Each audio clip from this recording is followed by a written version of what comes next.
Level मुआहदा होने में ही नहीं आ रहा। हर वक्त सुन सुन के थक गए हैं, लेकिन मुआहदा नहीं हो रहा। कुछ उम्र निकल गया अवाम का, मुआहदा नहीं हुआ। ब्रेक। मुतबादिल प्लान कोई, यहां पर तमाम 13 सियासी जमातें खामोश हैं। मार्च 2023 है और एक इंच भी तब्दीली नहीं हुई उस चीज में जो मैं देख रहा था और जो मैं आगे देख रहा हूँ। और मेमोरेंडम ऑफ जो अंडरस्टैंडिंग है उस पर दस्तखत हो जाएंगे। तो अब इसलिए कि तमाम मामला तय हो चुके हैं। नंबर 1, रुकावट कहाँ थी ये भी जरा क्लियर कर दें। ऐसा नमस्कार दोस्तों, पाकिस्तान और IMF की डील अभी भी फाइनल नहीं हो पा रही। पाकिस्तानियों के कान पक चुके हैं कि पाकिस्तान का स्टॉप लेवल एग्रीमेंट आज होगा या फिर कल।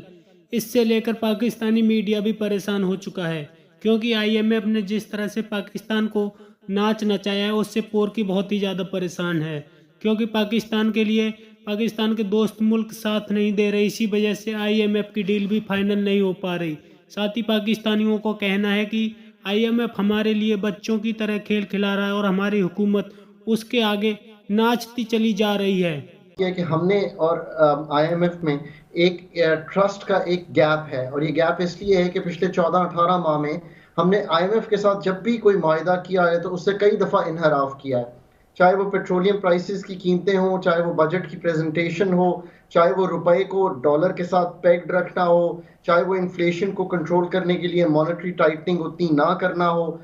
कई चीज़ों पे हमने इनहराफ किया। एक तो उससे ट्रस्ट डेफिसिट बना, दूसरी ये कि जो एडजस्टमेंट्स यानी कि तब्दीलियां जो करनी पड़ी, चाहे वो कीमतों में हो, चाहे वो मॉनेटरी यानी कि शरह सूद को बढ़ाना हो, वो इतनी ज़्यादा थी कि हुकूमत को ऑब्वियसली टाइम लगा। ये अनपॉपुलर फैसले हैं, ये पॉलिटिकली टॉक्सिक फैसले हैं, इसमें कोई शक की गुंजाइश नहीं है, और हम बहुत बड़ा था। अब जो मसला इस वक्त रुका हुआ है वो हमारे हाथ से बाहर है, और वो ये है कि क्या सऊदी अरेबिया, क्या वर्ल्ड बैंक, क्या ADB, क्या चाइना, क्या UAE, क्या कतर, क्या ये सब लोग मिलकर और हमारे बायलैटरल दूसरे पार्टनर्स जैसे GIZ और UK की जो एजेंसी है हेल्प कर, क्या वो रकूम दे देंगे जिससे हमारे रिजर्व्स भी बढ़ें, हमारा जो माली खसारा करंट अकाउंट का है वो भी पूरा हो, और हम थोड़ी सी एक्सटर्नल सेक्टर को खोल भी सकें अपनी इंपोर्ट्स को। अब आई थिंक डॉक्टर साहब, पहले तो हम ये सुना करते थे कि दोस्त ममालिक और ये सब बाकी इदारे उस वक्त ताउन करेंगे जब हम IMF की डील में चले जाएंगे। IMF से मुआहदा हो जाएगा तो सब हमारी हेल्प करेंगे। अब तो उल्टा लग रहा है, ऐसे लग रहा है कि IMF भी उस वक्त तक हमें पैसे देने के लिए तैयार नहीं जब तक दोस्त ममालिक हमें ना कोई एश्योरेंस दे दें, कोई पैसे ना दे दें, या बाकी जो इदारे हैं वो डील ना कर लें। ऐसा ही है ये इंटरप्रिटेशन? जी, ये इंटरप्रिटेशन ठीक है, और यहाँ पे समीना हमें थोड़ा सा ना IMF को भी रिस्पॉन्सिबल ठहराना पड़ेगा। ऐसा सिर्फ नहीं है कि ये रिसिपिएंट कंट्री ही जो है उसी की कंप्लीट जिम्मेदारी होती है। कोई भी फाइनेंसिंग गैप यानी कि एक्सटर्नल का जो गैप है उसको पूरा करने के लिए IMF को भी उनके साथ एटलीस्ट, मतलब जो मल्टीलैटरल इंस्टीट्यूशंस हैं, वर्ल्ड बैंक, ADB, उनके साथ तो एटलीस्ट खुद ही एक कर लेना चाहिए। अब हमारा और दोस्त ममालिक का भी एक डिफिकल्ट रिलेशनशिप है। सऊदी फॉरेन मिनिस्टर ने आपको ये कहा कि आप भी टैक्स लगाइए क्योंकि हम भी लगा रहे हैं, जब आप लगा लेंगे तो हमसे आगे चलिएगा। अब देखिए ना, ऑब्वियसली चीजें हर सतह पर मुश्किल हैं।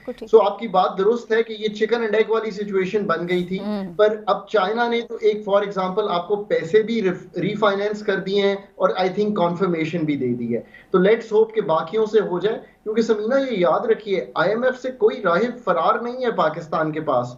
अगर उससे दूर जाएंगे तो आपकी जो इस वक्त इन्फ्लेशन है, जिसमें आई एम ग्लैड कि आपने जिक्र किया, जो 31% पे हमारा CPI इन्फ्लेशन है, पर फूड इन्फ्लेशन 47% पे चल रही है। ये मल्टी डेकेड हाई है और लोगों को जेन्युइनली तकलीफ हो रही है, इसमें कोई शक की गुंजाइश नहीं है।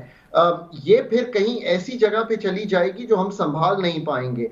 अभी भी अगर IMF से समीना ये डिले ना होता, नवंबर में IMF के मिशन ने आना था। अब खुद सोचिए, डिले होने से IMF से लेकिन डॉक्टर साहब, ये जो अगर मुआहदा हो गया तो फिर ये सब चीजें, महंगाई का तूफान जो मुसलसल आगे ही जा रहा है, ये सब चीजें थोड़ा सा बेहतरी आ जाएगी, कुछ रुक जाएगा मामला, या उसके बाद मजीद हमें कुछ और भी करना पड़ेगा डील में जाने के बाद, क्योंकि उन्हें पैसे वापस भी तो करने हैं ना? ये बहुत अच्छा सवाल है आपका। मैं इसलिए कहता हूं कि ये कोई, देखिए IMF कोई मैजिक वॉन्ड नहीं है कि जैसे वॉन्ड चलेगा और IMF से एग्रीमेंट होगा और हम कहेंगे देखें जी कल कीमतें जो है 22% रह गई हैं, अब कीमतों का बढ़ना 15, ऐसा नहीं होगा।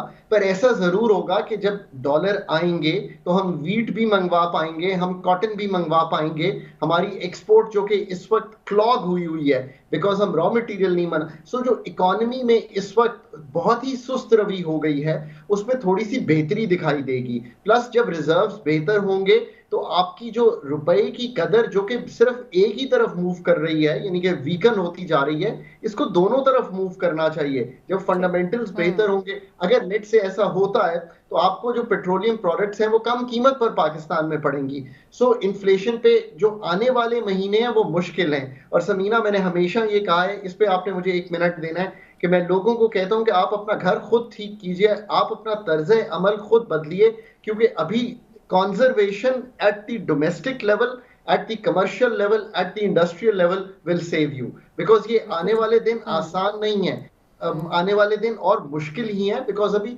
प्राइसिंग का जो इफेक्ट है वो गुजर रहा है और किल्लतें हैं हमारे पास, अभी मुश्किल दिन है। लेकिन आपको क्या लग रहा है डॉक्टर साहब, ये जो पॉलिटिकल इंस्टेबिलिटी है कंटिन्यूसली मुल्क में, इसकी वजह से भी IMF कुछ रिलक्टेंट है? और कुछ ये भी हम देखते हैं, बार बार खबरें आती हैं मार्केट में कि वो चाहता है IMF के इलेक्शन ईयर है तो आने वाली गवर्नमेंट्स भी एश्योरेंस दें कि वो भी मुआहदे को कंटिन्यू करेंगी, तो ये भी एक हर्डल है। एब्सोल्युटली। देखें पॉलिटिकल इंस्टेबिलिटी, या जो मैं अब कहता हूं कि पाकिस्तान में जितनी पॉलिटिकल पार्टीज हैं, and because I have had the privilege of working with all 3 major political parties and I remain engaged with them, इनको तीनों को एक चार्टर ऑफ सर्टेनिटी तो तय कर लेना चाहिए। देखिए ये मैच्योर लोग हैं और इसमें एस्टैब्लिशमेंट का भी उतना ही हाथ है, जुडिशरी का भी उतना ही हाथ है, बिकॉज ये सभी पाकिस्तान की पॉलिसी फॉर्मेशन कर रहे हैं इस वक्त।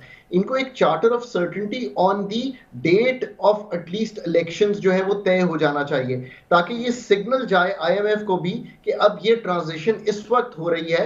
सो जून तक यही गवर्नमेंट है, इन्होंने ही चलाना है। हर मसले का हमने इतने दिनों में क्या कर लिया कि परसों हमारे मामला तय हो जाएंगे? जी, रुकावट ये थी कि हमने मुतअद्दिद बार IMF के साथ जो मामला खुद तय किए, जो खुद हमने उनको कहा था हम करेंगे, हमने उनसे बार बार इनराफ किया या उन पर अमल नहीं किया। हमारा जो बजट आया था, आपको याद होगा, वो IMF से जो मामला तय किए थे उस वक्त हुकूमत ने 10 जून 2022 को बजट उसके खिलाफ था। उसके बाद डार साहब ने जो मामला तय किए उन्होंने उससे बार बार तोड़ा। और आपको याद होगा कि अक्टूबर में उन्होंने 110 अरब रुपए का एक सब्सिडी दी थी बिजली के नरखों में एक्सपोर्ट सेक्टर को, जो कि उनके साथ मुआहदे के खिलाफ थी। तो हमने जो है वो उनके साथ मामला तय किए और उनको तोड़ा। लेकिन ये मैं ज़रूर कहूँगा, पिछली दफ़ा भी मैंने आपसे कहा था, मैं दोबारा कह रहा हूँ कि ये IMF की शराइत नहीं है। और अब ये बात वाज़े तौर पर इसलिए भी सामने आ गई कि मैंने जब आपके प्रोग्राम में ये बात की थी तो पिछले हफ्ते स्टेट बैंक के गवर्नर ने आके वाज़े तौर पर यह ऐलान किया कि हमने जो ये डिस्काउंट रेट बढ़ाया है 17% से 20%, ये IMF की शर्त नहीं है। और मैं यही बात मैं आपसे फिर कह रहा था कि जब आप अफरात-ए-ज़र या महंगाई को जो चंद महीनों में 21% से 31% पर ले जाएंगे, 31% महंगाई होगी तो डिस्काउंट रेट अगर 17% है तो इसका मतलब होगा कि 14% मनफी हो गया, 14%। ये आमतौर से होता है 2% या 3% का फर्क होता है। आप देखिए कि भारत में महंगाई और डिस्काउंट रेट 6-7% के करीब है, बांग्लादेश में महंगाई और डिस्काउंट रेट 6 से 7% के करीब है। हमारे यहाँ थोड़ा चूंकि महंगाई ज़्यादा थी तो डिस्काउंट रेट ज़्यादा था, लेकिन जब आप 17% से 31% महंगाई कर देंगे तो ये कैसे हो सकता है कि आप उसको ना बढ़ाएं, वो तो पूरा इकोनॉमी आपकी डिस्टॉर्ट हो जाएगी। तो मुझे कोई भी परेशानी नहीं है इस सेंस में कि कोई भी चीज मेरी एक्सपेक्टेशन से खिलाफ नहीं हो रही, और ये लोग, इन लोगों की मैं लफ्ज़ इस्तेमाल नहीं करना चाहता, नालायकी है या इनकी लैक ऑफ विजन है कि इनको बात समझ ही नहीं आ रही थी, या कोई ये सियासी खेल खेल रहे हैं। पाकिस्तान की जो करंट अकाउंट है, डॉलर का अकाउंट है, ये बैलेंस नहीं है। इसका इलाज IMF भी नहीं है, मगर IMF जरूरी है, एक सॉर्ट ऑफ गारंटी है कि आगे अगर IMF होगा तो हमारी रीस्ट्रक्चरिंग और रीप्रोफाइलिंग हो जाएगी। अभी ये जो डिले आपको नजर आ रहा है वो हमारी स्टेटमेंट से है। जैसे हम स्टेटमेंट दे देते हैं, बिलावल साहब ने स्टेटमेंट दे दिया कि IMF अनफेयर है, या बिलावल साहब ने स्टेटमेंट दे दिया कि इस्लामोफोबिया आ रहा है। ये मतलब ये चीजें हम इस तरह लगता है कि हम बच्चों की तरह खेल रहे हैं। एक आपके साथ ऑर्गेनाइजेशन आपके साथ एग्रीमेंट करने जा रही है और आप उसे कह रहे हैं कि वो अनफेयर है। ये बातें नहीं करनी चाहिए, ये पाकिस्तान को नुकसान पहुंचा रहे हैं। ये बड़े एमेच्योर किस्म के लोग हैं। मैं बड़ा क्लियर हूँ, मुझे कोई कंफ्यूजन नहीं है। मेरे साथ जाती तौर पर भी IMF वाले कॉन्टैक्ट हैं। मैं बिल्कुल प्रिडिक्ट कर सकता हूँ कि आगे क्या होने वाला है और किस तरह बात चलेगी। ये मैं आपको प्रिडिक्ट कर रहा हूँ आज कि IMF का स्टाफ लेवल एग्रीमेंट हो जाएगा, मगर पाकिस्तान का, सुन ले मेरी बात, मगर पाकिस्तान का जो डेट है, local date as well as foreign date, वो हमें रीप्रोफाइलिंग करनी पड़ेगी। और अब रीप्रोफाइलिंग के साथ हमारी कोशिश ये होगी कि शायद रीस्ट्रक्चरिंग भी हो। प्रॉब्लम जो आ रही है वो इसमें ये आ रही है कि चाइनीज का जो सिस्टम है, जो चाइनीज के अंदर रीप्रोफाइलिंग और रीस्ट्रक्चरिंग है, वो उनके सिस्टम में नहीं है।